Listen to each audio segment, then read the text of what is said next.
This is actually, I don't know whose interview it is. So do you want to start it and I'll start it? We could do each other's words. Go on, you do it. Okay, this is Rob Tebbutt for Boxing Social. No, Rob Tebbutt for iFL TV in association with MTK Global. Delighted to be joined by Coogan Cassius from Boxing Social. Is that how we'd work it? Just do your normal one, I think. Yeah, we're leaving all this in anyway, but just do your normal one. Oh, God. Okay. This is Rob Tebbutt for Boxing Social in association with Betfred. Delighted to be joined by Mr. Coogan Cassius of iFL TV. How are you, Coogan? This is Coogan Casillas for iFL TV in association with MTK Global via Zoom.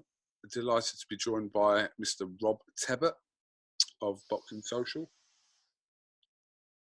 Oh, you mate. Go on.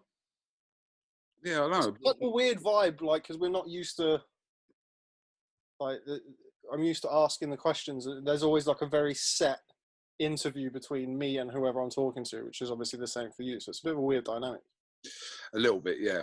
So I kind of probably the obvious question first of all I want to speak to you about. Obviously, we'll come on to kind of what's going on in the world a little bit later on in this chat, but content-wise, this has obviously gone on for 3 weeks now, and everyone's kind of have to make do with what they can do via the methods of what we're using now, etc. But I'm assuming it's been as difficult for you guys at Boxing Social as it has been for us. Yeah, I mean, it doesn't take a genius to work out that the fact that there's no live sport for anybody, not just boxing, means that channels such as us, and not even just us, but like Sky Sports, BT, etc., you know, we're all in the same boat. We've got nothing to work with. Like, we're used to you can kind of guarantee at least, you know, if there's a fight week, there's obviously 3 or 4 events and then the fight, and then you've got your videos to go out on the Sunday as well. So you have that kind of whole week blocked off, and then you go out and do little bits and pieces to kind of supplement that. And at the minute, we've had the main bit ripped out and we've only got the supplement stuff left, but we can't actually go out and do anything. So yeah, it's been difficult. Each day is, I don't know, the way we've kind of tried to do it is just try and make sure you maximize what you're doing on that day and kind of do that. There's not really any scope to look too far ahead.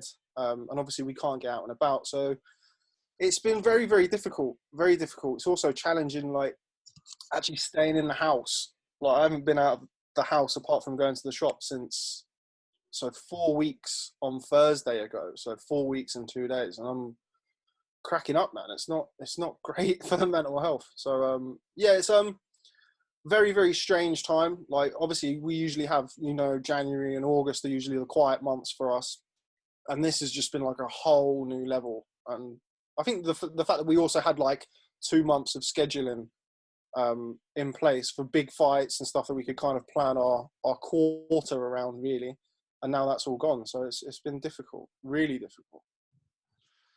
I think the majority of people that watch our stuff have kind of been understanding to the situation. So just, I mean, you'll agree with me here, the stuff that we're putting out isn't our first choice or method of content. But so as you know, like, we've been kind of revisiting some of the older videos, obviously doing like yourself with Instagram lives and interviews via phone, Skype, Zoom, etc. But yeah, it's not the preferred way of content, but we're just kind of trying to make the best out of our situation. And it's not talking about kind of what's going on in the world, because obviously that's the main issue, but just talking about what we're doing, just trying to make the best of what we can. And you're right, every day is difficult, and I'm sure every kind of person that does what we do are probably kind of appreciating what we're saying, how difficult that is. But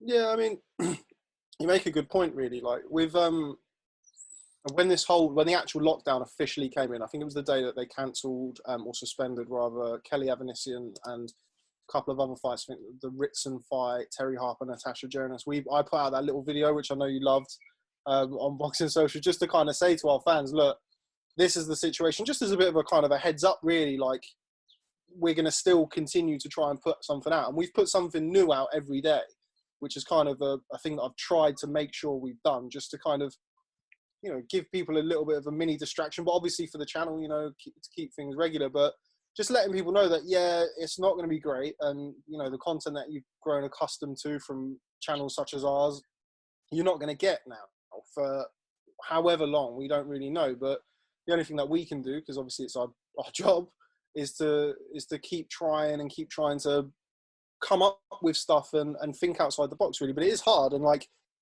I said this to you the other day, like you go through like these peaks and troughs of like being like, okay, right, we can do this, we can do that, and you know, we can do that, and that might do well. And then the next day you wake up and like what you've done and spent 3 hours doing has done like 1,000 views. And then you wake up the next morning thinking, God, this is just horrendous, and I can't do this. Like, this is just horrible.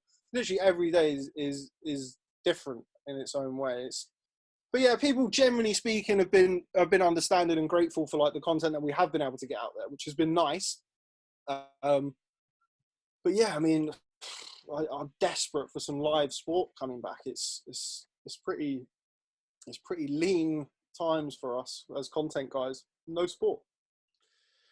Let's kind of crack into some of the talking points over the last 7 days. I don't even know what day we're in. Today is Saturday.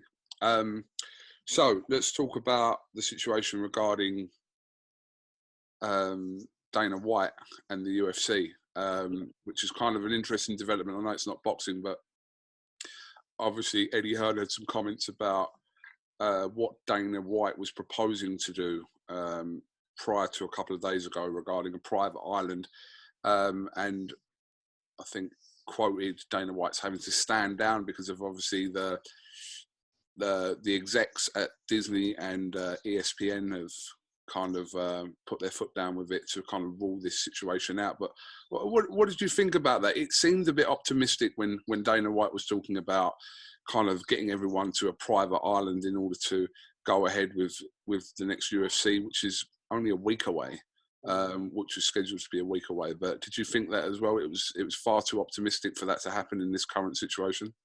Yeah, I think so. I saw Eddie's Insta Live that he did yesterday, and he said that, and I agree with him. Like, what makes Dana White is the reason that he tried to do that. Like, the reason that he's enjoyed the success that he's had over the years in building a multi-billion-pound company is that kind of never say die attitude, and always looking for a way, and always looking for you know, a way to put shows on and to kind of break boundaries. It's obvious that this is not a normal situation, and you know, he's had to respect the boundaries, which I think is obviously the right thing to do. But you know, was I massively surprised that he tried something? Probably not. But yeah, not surprised either that it's been canned. But I mean, combat sports are always going to be they're always going to be pushing. We're always going to try and get things up and running as soon as possible. It's not, you know, there can be fights behind closed doors, or there can be studio shows, etc. And combat sports in general, just, you know, we dance to the beat of our own drum a little bit. And you know, we've seen in the past where, you know, licensing issues get things moved, like drug testing gets fights moved from one state to another. Like boxing or combat sports in general, always looking for ways to kind of not bend the rules or break the rules, but circumvent them a little bit, I guess, and try and kind of look for ways around it. So yeah, I think it was optimistic from him. But as I say, part of what makes Dana White such a successful businessman is his willingness to think about stuff like that and try things that are not the norm and that other people aren't doing. But yeah, not surprised that it was cancelled.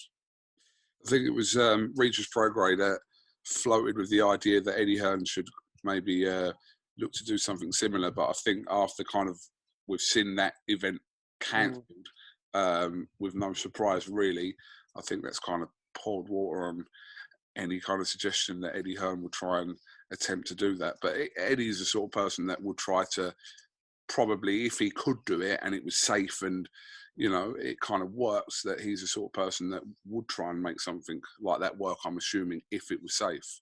But similar to Dana White, it's a very similar situation with what's made Eddie's very successful over the years is, you know, he wants to push boundaries and he wants to get things done and wants to be seen as a pioneer. So yeah, you know, I mean, Eddie would be, you would think, the guy in boxing to try something like that. But as you say, it looks like that's not going to happen. and rightly so, really. I mean, if it's not safe to happen, and you know, if those doctors can be better served or better used. Sorry, I've got a cup of coffee on my windowsill, which I keep moving. If those doctors are going to be put to use better in hospitals or dealing with people from coronavirus or any other illness, then they should probably be doing that at the minute. But yeah, it's not. I do believe that combat sports will start up again in some way, shape, or form before most other sports, I think, personally. Just moving away from this, something that's kind of frazzled everyone's brains this week in boxing, as it does every week continuously, is the situation regarding the WBC. I know you've spoken to Maurizio Sulaiman. I spoke to Devin Haney probably 3 nights ago, and to his understanding, he was going to be reinstated as champion. You've since obviously spoke to Maurizio Sulaiman, and we believe now that that is not the case. I mean, it's so confusing for people in boxing to kind of keep up with what's going on. For people kind of watching in, I mean, it must be as confusing, if not more. I mean, the thing that we need to address first before you even talk about that is there's too many belts in boxing. There's too many belts. Like, you speak to any kind of casual fan or semi-casual fan of the sport, and you ask them who the champion is in one division, that they might throw out an arbitrary name, but none of them can name, or none of them even really know that there's 4 champions in one weight class. So that's kind of a whole separate issue. And obviously we've had this with the WBC. The situation with the lightweight title has been going on since Mikey Garcia was at lightweight. And Mikey Garcia applied, he didn't face his mandatory, which was Luke Campbell, then went up to obviously to 147 last February, March time, can't remember exactly when, to box Errol Spence. Luke Campbell waited for 11 months as mandatory for the shot at Mikey Garcia, while Mikey Garcia decided whether or not he was going to move up or stay at welterweight. Obviously, he eventually did. Then Campbell, there was supposed to be a box-off between Campbell, Haney, Abdullayev, and Fortuna. But instead of that happening, Lomachenko was drafted in as a unified champion to fight for a vacant title of a different organization, which is such a... I mean... It has happened in the past, but it's very, very, very rare. It's like almost unprecedented that Lomachenko comes in and they fight for it. And then obviously Lomachenko wins. Then Haney boxes for the interim title when Lomachenko wasn't injured. And this is an interview I did with Mauricio in Vegas for Canelo Kovalev when this was kind of happening. Haney boxing Abdullayev for the interim title. Why does there need to be an interim title when the active champion is active? He's not injured. He's not anything.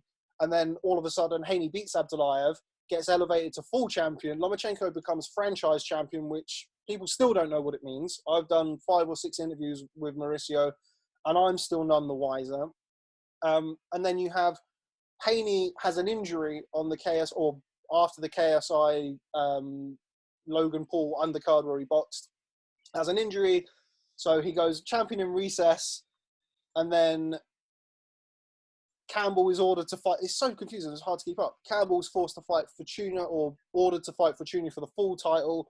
Then the delay. Now Haney's coming back. Basically, the long and the short of it is Campbell and Fortuna have signed the contract to fight for the full version of the WBC lightweight title. Now, Haney obviously now is saying that he's going to be fit and ready to come back as and when boxing is ready to resume. The question is, why make him champion emeritus or champion in recess in the first place? This is like 4 months on or 5 months on from his injury. You should only be really making people champion in recess if they've been out for a year. So the WBC, in my opinion, acted too hastily in making Haney, first of all, full champion, but then champion emeritus. And now you're in a situation where Campbell has a contract to fight Fortuna, and Haney's coming back and saying, well, I'm the full champion, I'm ready to fight now. But as far as I'm aware from what Mauricio has told me, and I've also spoken to Luke Campbell's team about this, there's not been a decision made yet, but from what I can decipher, it's coming in a couple of days. And I think, in my opinion, the most likely outcome is that Devin Haney will be reinstated. It's just not official yet. A very long answer. That's fine.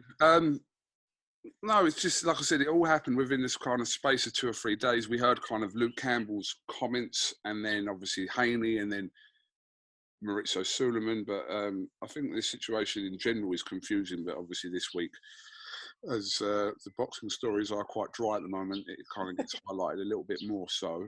Yeah, this sort of stuff. This is the sort of stuff that happens all the time in boxing, but because there's shows on and there's events on, it kind of goes under the radar a little bit. But what I think will happen with that is I think Campbell will box Fortuna. I think the WBC will reinstate Devin Haney, rightly or wrongly. Campbell will box Fortuna, or it will be ordered that Campbell to box Fortuna, with the winner having to box Devin Haney. I think within 90 days is the timescale that they're put on it. But whether or not that actually happens, who knows? Who knows? Finish my coffee. Right, let's talk about the big fight coming up. What big fight? Come on, mate. The big fight. What big fight? John Fury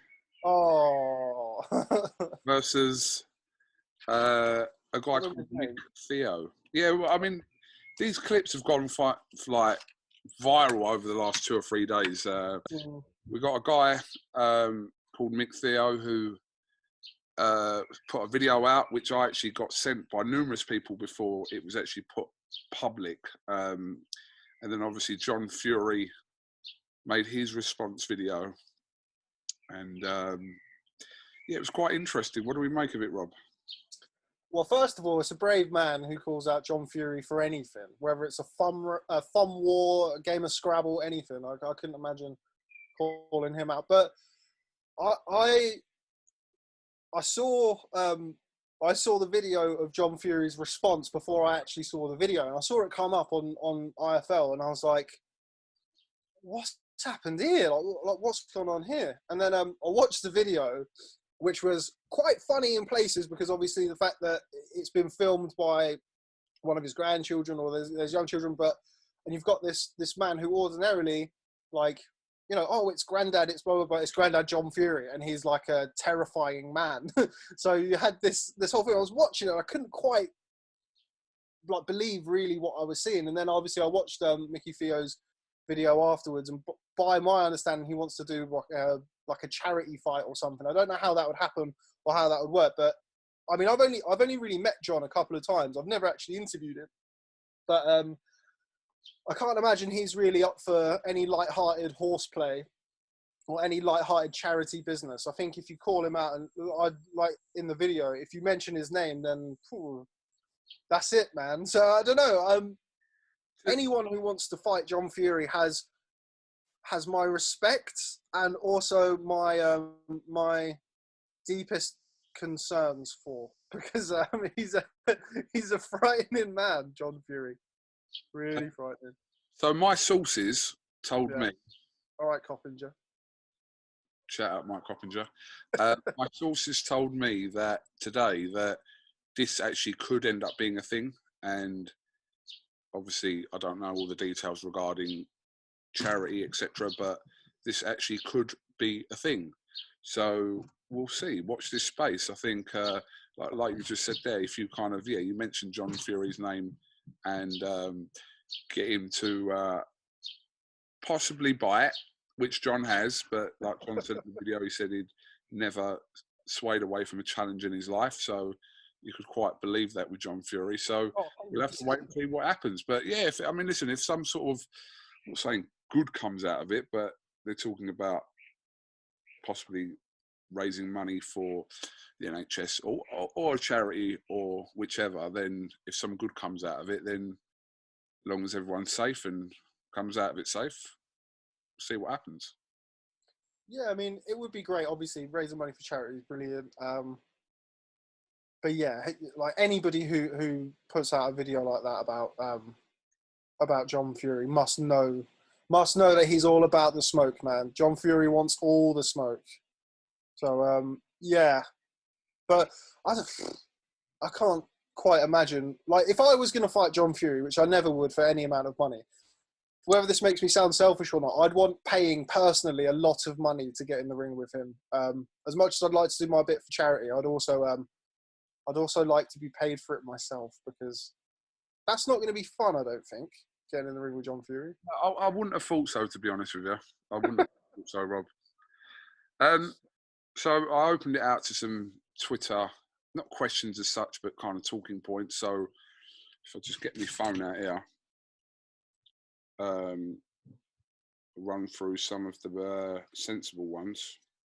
There was actually more sensible ones than not, which was nice. Right. Okay.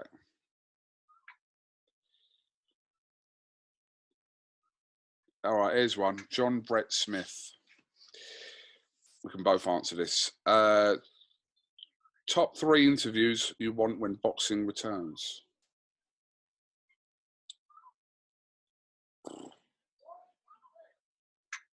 Well, I mean, like the obvious answer would be like, AJ, Fury, and I don't know, Canelo, like just big name fighters. But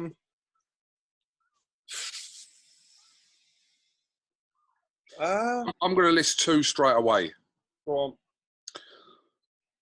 Trump, Boris Johnson. Okay. But are these like? But is the question? Are we supposed to say kind of? No, well, it wasn't. It just says when boxing. Not boxing specific. Okay. To boxers or people in boxing. Okay. I'll go with Emily Ratajkowski. Okay. That'd be number 1. I don't know. It's a very simple sounding question, but because kind of the situation, I'd probably want to do something with somebody who'd maybe been affected. Anthony Yarde would be one of them, because of course the terrible things that have happened to him and his family. My heart really does go out to Anthony. He's such a nice guy, and obviously you hate to hear of things like that. Yeah. But I mean that obviously, yeah, my heart obviously goes out to him. I don't know, mate. To be honest. Let me adapt this question a little bit for John Brett Smith, okay? So, list me 2 interviews that you'd want to do. You've got 20 minutes with them, yeah? Whoever it is that's alive today that's physically possible to do, who would you pick that you haven't done before? And doesn't necessarily have to be boxing specific. No, let's stick to boxing. All right, okay. Not done before. I've never done a proper interview with AJ, so AJ would be one of them. The best I've ever done with AJ is like I did like 2 minutes with him in a huddle. I've never done a proper interview with him, so AJ would be one.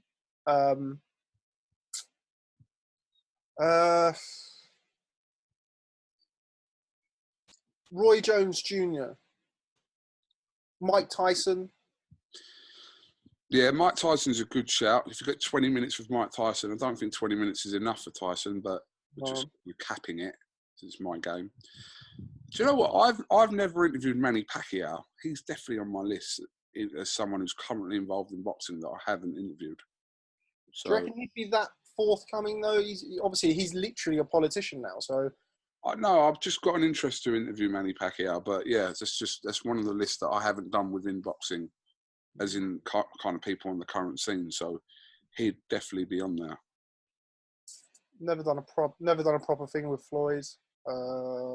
Again, got good huddle footage with him before when he was over for the McGregor press conference at the arena. Footage.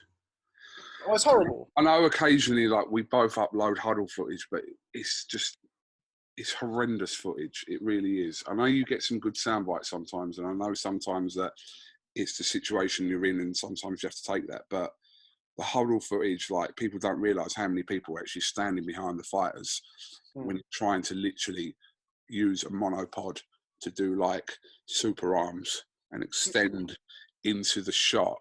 It's horrendous, but we kind of accept that. It's more done in America as it is here. We don't really do a lot of huddle stuff here. It does happen if time restraints are obviously happening and boxers have got to get off or promoters have got to get off, but huddle footage, oh my God.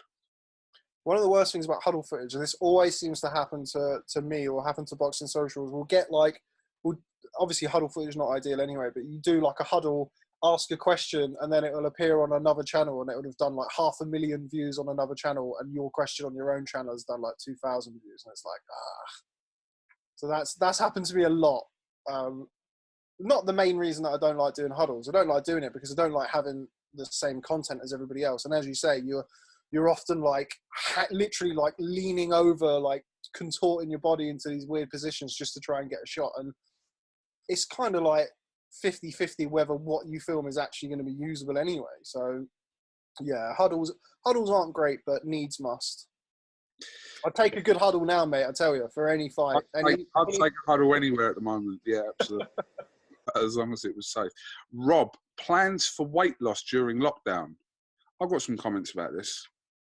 Okay. I don't have any strict plans, so to speak, but I mean, I do need to sort my weight out. I put on like the best part of 5 stone in like 3.5 years. So it's like, it's not ideal, but I don't know, man. Like the fact that we're still working, and obviously like the work that we're having to do a lot more kind of sitting around thinking, editing, posting than we're kind of used to doing, because you're so on the go usually. And obviously the fact that we are in lockdown, it does means I can't go to the gym, and I don't really have the time to be running around and stuff. But it's kind of me making excuses, mate. Can I just ask? I mean, regardless of whether we're in a lockdown or not, would you be going to the gym anyway? Oh, big time. Big time. I go to loads of gyms. That's what I say to people. I'm in the gym all the time, but it's just I'm filming people working out. Yeah, absolutely. That question was from Frederick Bolly. So he was actually asking you, but as long as I come out of this at the same weight as it started, I'll be happy. So it's more maintaining weight rather than put it on. But I need to lose it. If I come out at the same weight as I went in, I'm still really overweight. So, but I don't know. I mean, it depends. It depends. But yeah, the last 3 or 4 weeks, while obviously been very different, right, have brought with it a lot of stresses that make weight loss and stuff not top of my priorities, even though it should be arguably even more so when you're stressed and when you're when you're stressed out. You should probably look at your health a bit more, but I kind of do the opposite, which is not ideal. Question here from Ross. Sums in my head. Do you feel you can't ever give your honest impression to a boxer because they are quite sensitive about it and might hold a grudge? Yeah, is an easy answer. Yeah, I mean, like, don't get me wrong, if people ask for my opinion on something, I will give it. And rightly or wrongly, I think that's kind of the way to be. I'm going to tell a story now that I probably wouldn't tell if we weren't in lockdown. So the day after Wilder Fury 2, I interviewed Frank Smith. And I interviewed Frank Smith, and he was with Freddie Cunningham, who was, of course, manager of Anthony Joshua. And Frank Smith, being the cheeky chappy that he is, decided to ask me in front of Freddie Cunningham who I thought would win, Tyson Fury or Anthony Joshua. Now, I said Tyson Fury because that's what I believe. And Freddie, even though he's the managing director of AJ Boxing and AJ's manager, to his credit, said, that's your opinion, no problem. Now, not everybody is like that, and it could have gone a variety of different ways. I know you've had some experiences in the past where you've picked a side and you've had, let's say, some disgruntled team members or trainers pick up the phone. But look, man, if somebody asks me for my opinion, I will give it. Will I volunteer my opinion and say to somebody, all right, mate, I think you're going to get chinned? No, I won't. But, Luke Campbell asked me before he boxed Vasyl Lomachenko, what do you think of the fight for me? I said, I think it's the toughest fight that you could have at 135 pounds. So he's the best fighter in the world, in my opinion. Basically, to cop that answer, which is exactly what I would have done, to be honest with you. Yeah, but if people ask me for my opinion, I'm going to do my best not to sugarcoat it. Will I be not as harsh, but as honest as I would be if I was speaking to somebody who wasn't directly involved or impacted by it? No, probably not. But I'll always try and give my honest opinion. So a few years ago, and I'm not going to name the fighters. You've named already on the podcast, so you might as well. Well, one of them. What did I name? His name rhymes with Schlot Squig. Oh no, that was the Scott Quigg situation. That's not what I was actually talking about. Okay. So there was a high-profile fight that took place a few years ago, and fighter B lost the fight, and afterwards, fighter B wasn't very happy outside the changing rooms, and I generally thought fighter A won the fight. That was my opinion about it. And fighter B says to me, what did you think? And instead of kind of saying, well, I thought fighter A won, I said, well, you know, it was a close fight. I'd have to watch it back again. That was my response. And really, it wasn't kind of an honest response, if I'm being honest. I've since spoken to that fighter over that and kind of said what I've actually thought. But on the night, you've got to be careful on the night. I think kind of that's when emotions are running at their highest regarding fighters. And I think you're never really in a situation where fighters will say to you, unless they know you quite well, what did you think? You know, it has happened.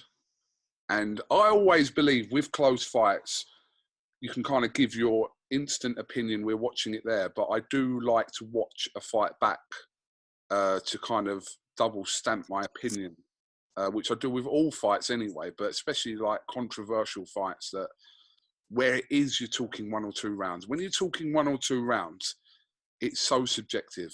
And I do think that I like personally to rewatch that and just kind of, yeah, like double stamp what I just thought. Yeah, I thought that. Or I might have read a round wrong, or I might have given a round to a certain fighter where I thought, well, actually, he did more in that round. So I always like to do watch it back.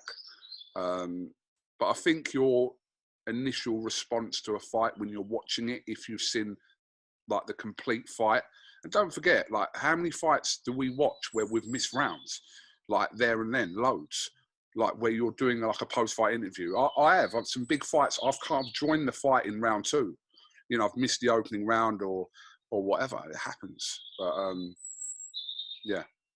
I think the important thing is for people to remember sometimes as well, because you always get people like, oh, you're sitting on the fence. Well, I'm not a pundit. Our job is not punditry or analysis. You know, you're there to get content and interview people. If somebody turns it around and says, what do you think? What is your opinion? And that's different. But like, I'm not going to volunteer my opinion because it's not my job. I'm not a pundit. So yeah, I think as you make a good point about on the night, obviously emotions are running high, and you know, these fighters can be quite emotional people anyway, but particularly on the night. So I think it's obviously always a good idea to tread probably a bit carefully in that environment. But if somebody asks you for your opinion, then in my opinion, they can't get the arse if you turn around and don't give them an opinion that matches what they want. And that's not necessarily a fighter, but a trainer, a manager, a promoter, or whoever.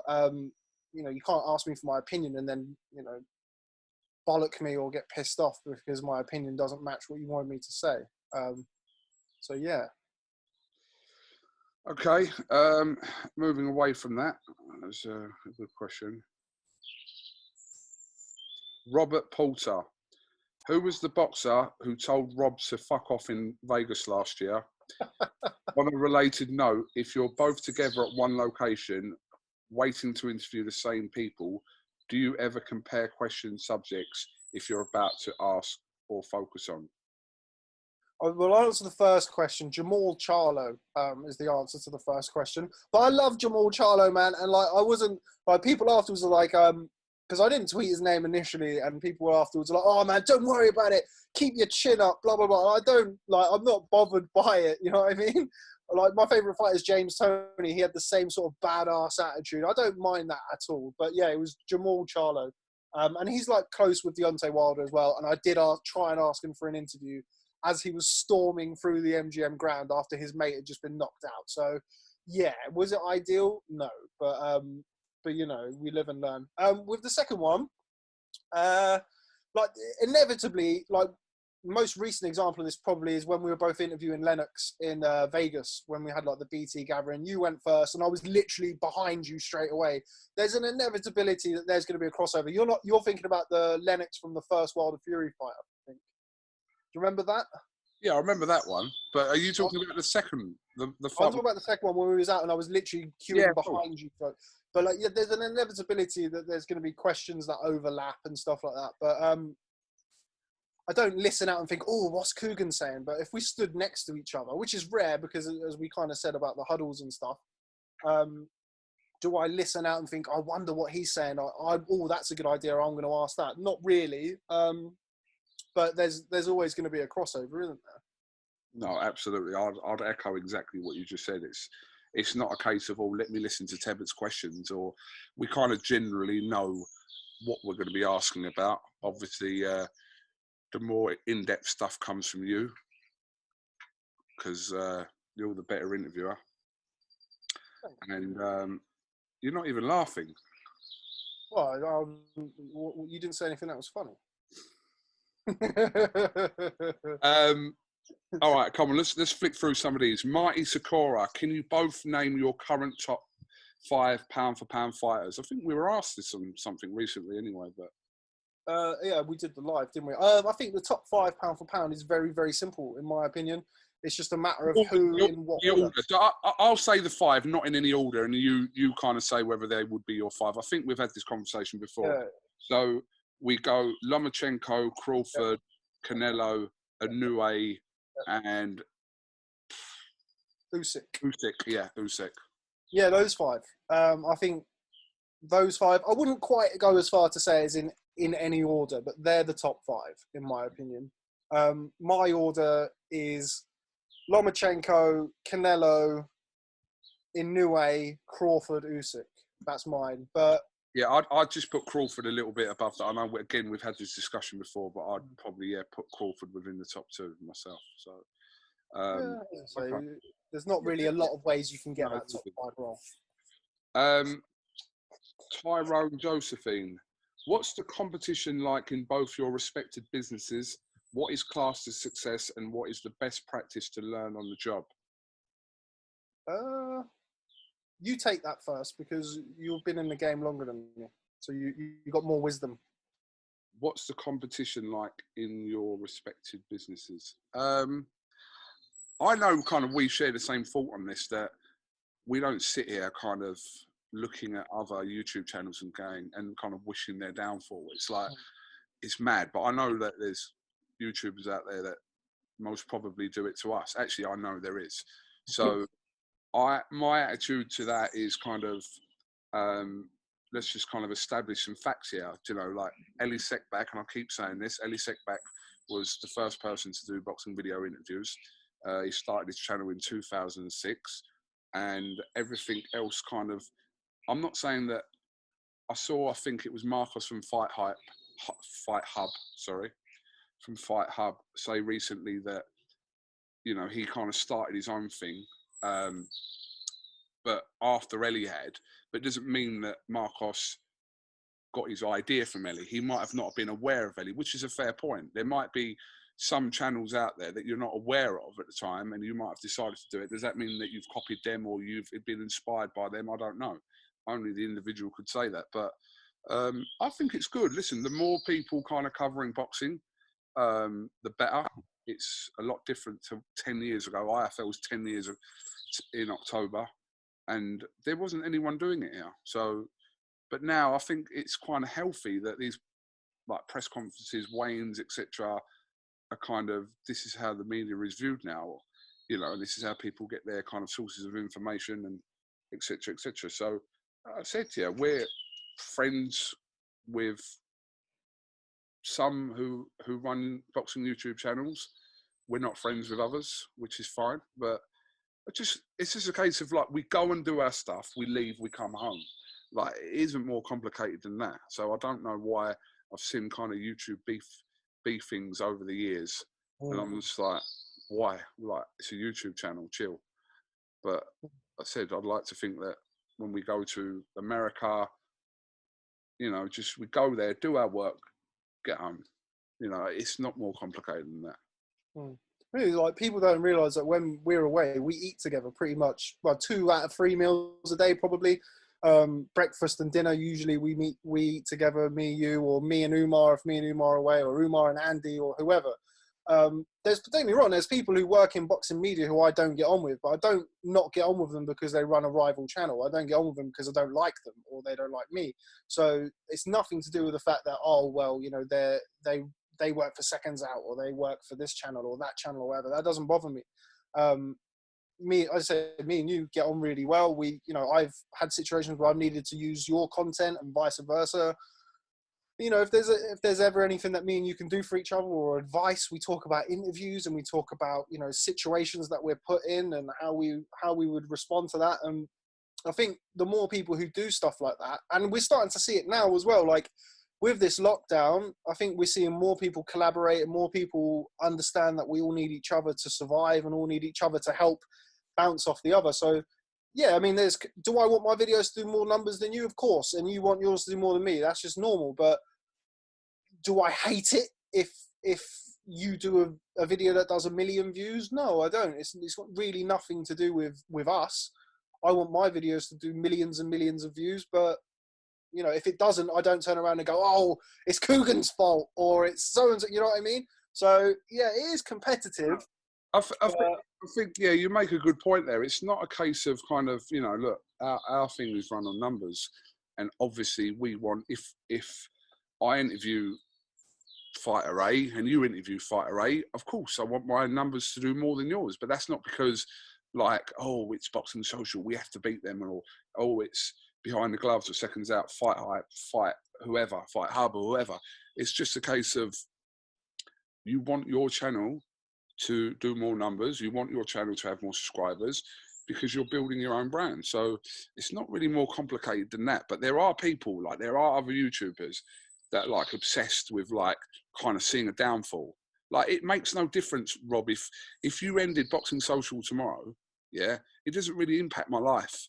It's not a case of me turning around and going, oh, thank God, like Boxing Social off the scene, or this channel's off the scene. It makes no impact on my life. If I know the person, I'd be gutted for them because I know that a lot of people have spent a lot of time building this channel, or their channels. It's not easy. So if I know them personally and they're a friend of mine, of course, I don't want to see people. And even if I don't like the person, do I want to see their YouTube channels like go or not do well? No, because I don't really kind of have an opinion about it. If their channels are doing well, they're doing well. But I think there are some people out there like that would love it, you know, for like numbers to drop or, you know, just for you not to succeed, which I think is a really poor way at looking at life in general, not just YouTube. But if you want others to not succeed, or it's not even not succeed, it's like, it's almost like you're wishing them to fail, and you're wishing them to lose, or you're wishing them to, for whatever, anything negative. I just think it's a bad way to kind of look on stuff in life in general.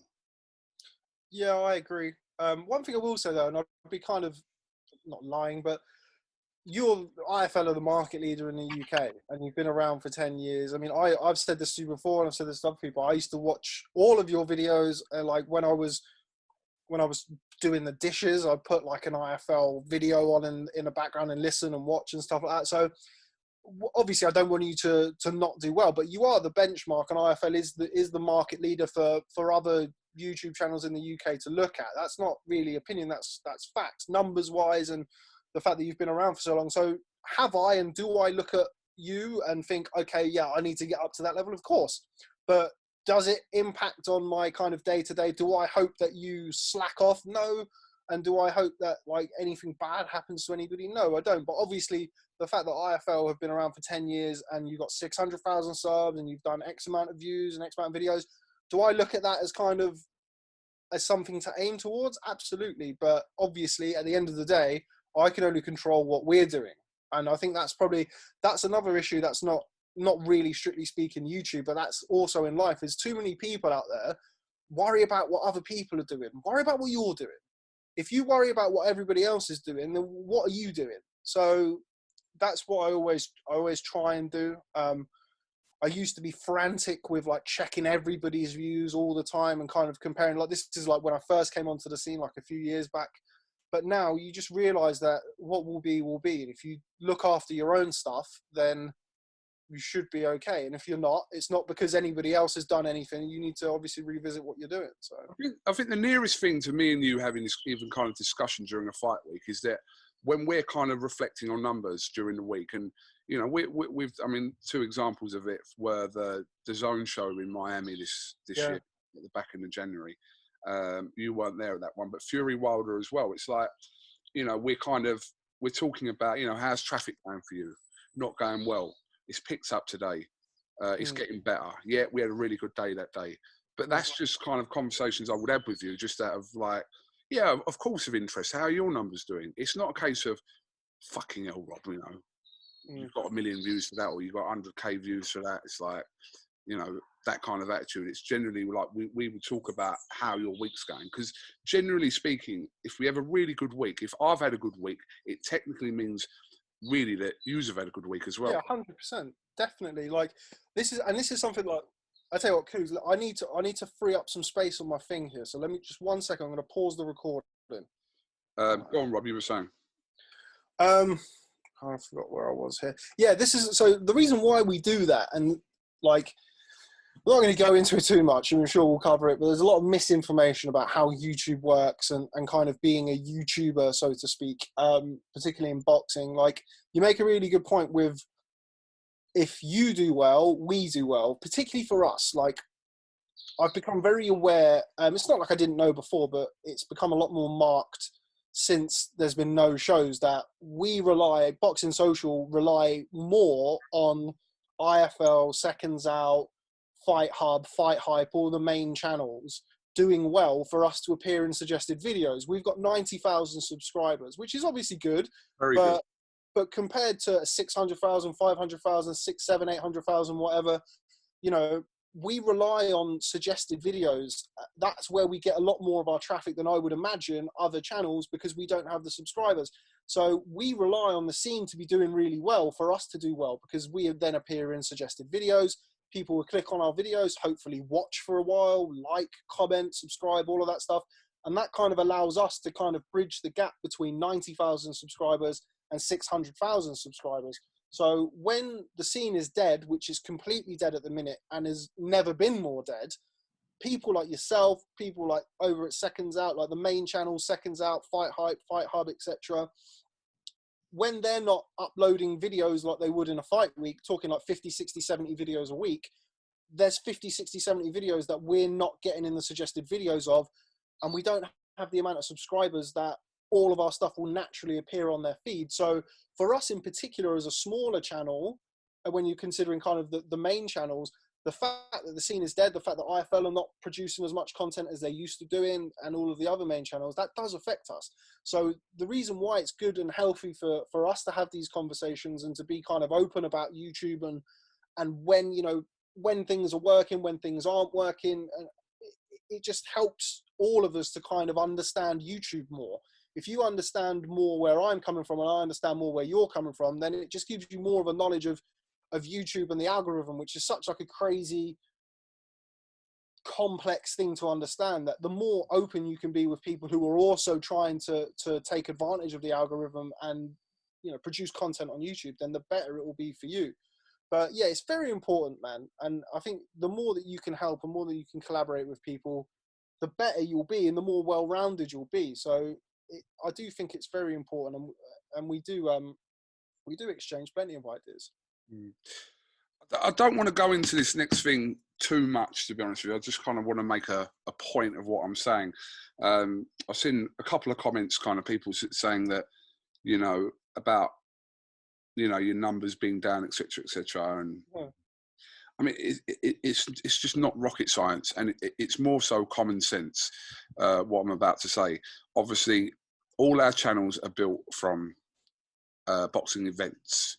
That's why what you said earlier on is a common thing in the boxing YouTube world.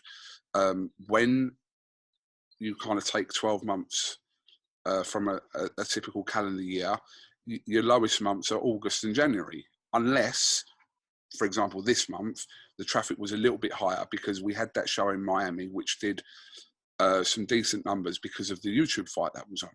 So those numbers might be a bit higher, but generally speaking, the period after Christmas, that January period, and also August, when it's the traditional break, the numbers are lower than the rest of the other 10 months. So again, it's not rocket science. If I interview Eddie Hearn after a York Hall show, no disrespect to York Hall, but it's obviously going to be a smaller show with possibly like the next gen stars, etc., etc. If I interview Eddie after that show, and I interview Eddie after KSI Logan Paul, for example, obviously there's going to be a dramatic number of views difference, because YouTube events, for people, again, that don't seem to know this, but like I said, it's just a bit of common sense. Our YouTube numbers peak on the scale of the event. So Joshua Ruiz, Fury Wilder, like the pinnacle events that we've had over the last 12 months, there's been, and KSI Logan Paul as well, it's been a peak in traffic. It's not like unknown, you know. If you're suggesting that, oh, well, how comes 80,000 people watched an interview with Eddie Hearn at this time, but they 1.1 million watched him after that time? I mean, like I said, it's just a little bit of common sense about, it's not even being an expert on YouTube. Like, I'm not an expert on YouTube numbers. Like, we believe what we believe, and we just see it from experience and kind of the numbers that you're used to over a span, for me, over 10 years, you, however long you've been doing it. So you kind of know what things work and what things may surprise you. There are some interviews sometimes that you think to yourself, how did that get that many views? How many times has that happened? Loads. Like, to be fair, like Gareth Davies gets decent traffic on iFL TV every time I interview him, because it's not often. My last interview with Gareth prior to this lockdown situation in Vegas hit over 200k views, because it's a peak week. And Gareth talking about it, I'm not surprised. I'm looking at that going, oh, Gareth hit 200,000. How does Gareth hit 200,000 when normally Gareth would hit 40 or 50,000? Like I said to you, it's like my interview with Otto Wallin that week, being Fury's previous opponent, hit nearly 300k. But that, again, that's the week we're in. Everything's kind of peaking. But I'm explaining to someone that already knows this anyway, but I just wondered if people were kind of suggesting that the numbers weren't right considering. And it's not a case of, if you've got a subscriber base, it does help you in certain situations like this, but it doesn't necessarily mean just because you've got a subscriber base, because a lot of people have got more subscribers than other channels, but they've got less views. So that doesn't actually answer that question. That actually counters that question dramatically. Like, you'd think if you've got, say you've got 1 million subscribers, yeah, and someone's got 500,000 subscribers, you've got double their subscribers. It doesn't make any sense for your traffic on a fight week to be doing less than the one with 500, but it doesn't work like that, does it? It actually doesn't work like that. Sorry. Of course, and this is the thing, like, obviously I spoke about kind of, again, you could sit around all day and talk about the algorithm and how a channel can kind of take advantage of it, and what makes, again, like the fact that we've got 90,000 subs now, but when we were doing when we had 20,000 subs, 25,000 subs, we were still hitting good numbers. And it's because of, again, a busy scene and us being able to appear in the suggested videos, and the fact that our content, in my opinion, is high quality. People will look and click on it and stay on the channel. Every single individual view that you get, and each individual user who, say, flicks through 3 boxing videos and they turn it off because it's shit, or they don't want to watch it, or whatever, it could be any reason, but then they click on your video and a suggested video and they watch 15 minutes. That's logged and that's taken by YouTube. So the next time that user comes on, you will have positively impacted on their viewing experience. So the next time they come on, YouTube will know that, okay, well, they like boxing social videos, so the suggested videos come up higher. It's all about preferences. Just like anything, it's data, like your cookies and the adverts that you get suggested on Facebook and stuff. It's all to do with the stuff that you click on. Yeah, that platform knows that you like, because you've engaged with it. So, as I said before, a busy scene for us is important, because we do appear and we get more of our traffic. Obviously, I don't know exact numbers, but I would bet a good amount of money that we get more of our views from suggested videos than a lot of other channels, purely because of our subscriber base. But I mean, let's get the most obvious thing out of the way first. The numbers are down because there's no fucking live boxing.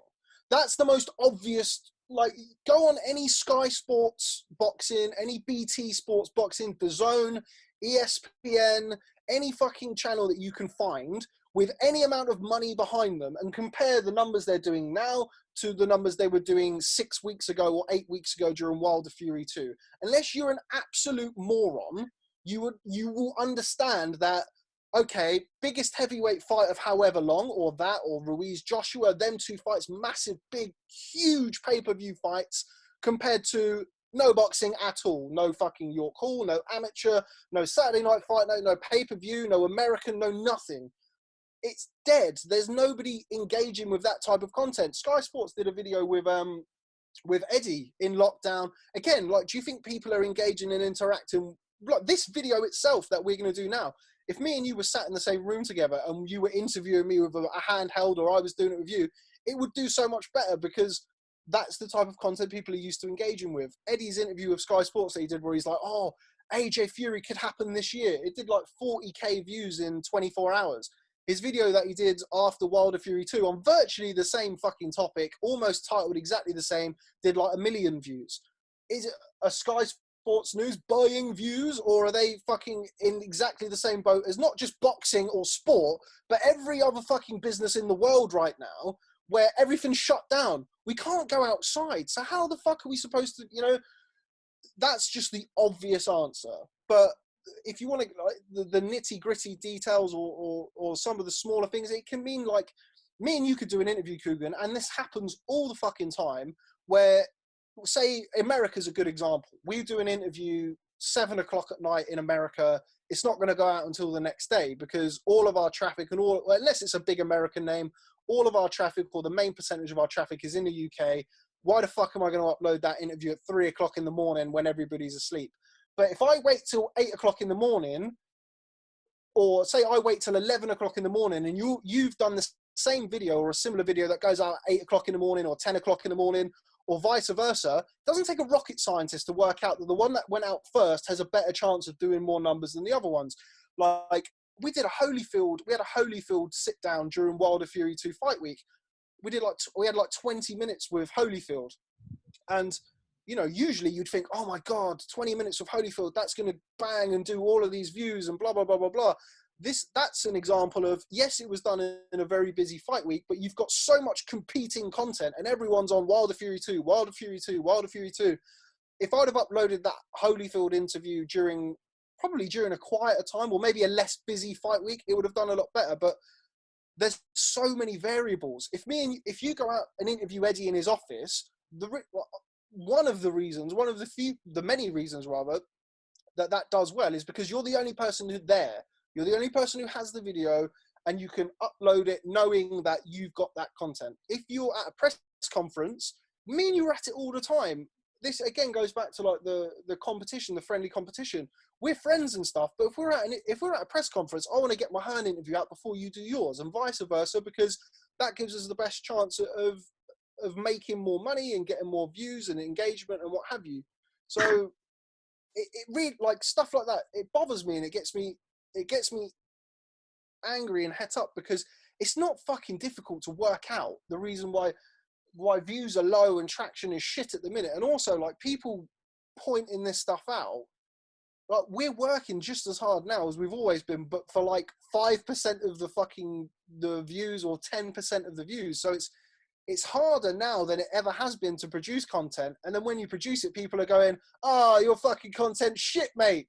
You've been buying views. And it's like, yeah, if I was buying views, now would be a fucking good time to do that. So I don't know, mate. Yeah, that's more than I wanted to say on the whole thing. But That's all right. That's all right. Rob, I think this is eventually going to cut out. So before it cuts out, we could do this in a couple of weeks again, because I think there's a lot more things that we could actually talk about. But I think this is run for nearly an hour now, and it will automatically stop on Zoom, I've been told. Not that I've done it now on Zoom, but I've been told it will stop. Fucking hell, it's been an hour already. Yeah, we started just gone 12, and it's just gone 1 now. So, Rob, just some final words, some closing words to people during this situation, obviously, that is so unpredictable. And, yeah, in a nutshell, no one knows what the fuck's going on, but we can only do what we're being asked to do, and it isn't a lot. Stay the fuck at home. Yeah, that's pretty much it, mate, in a nutshell. Just everybody look out and be safe. But, yeah, it's a terrible situation, and also nobody knows what's going on. You make a good point. Like, the amount of conversations I've been in with people, and then halfway through the conversation, I've actually stopped and gone, "Hang on, mate. Well, we're talking about something that nobody has any fucking idea about here. Like, nobody knows. The only thing that we know at the minute is we're all better served staying inside, not mixing with people, and hoping that the curve flattens and people can kind of hopefully stay safe and keep healthy. But from our point of view, from a boxing social / IFL point of view, stay inside, and we'll do our best to give you something to kind of keep you somewhat occupied and somewhat distracted from the crazy world at the minute. But yeah, stay inside, stay safe, and watch Boxing Social and IFL, hopefully in that order. No, hopefully watch what you want to watch, whatever you like. There's room for everybody to eat. Rob TEBBUTT, thank you very much for talking to me, and I'm sure we'll do this again very soon. But yeah, be safe, Rob. Be safe, mate. Be safe, yeah.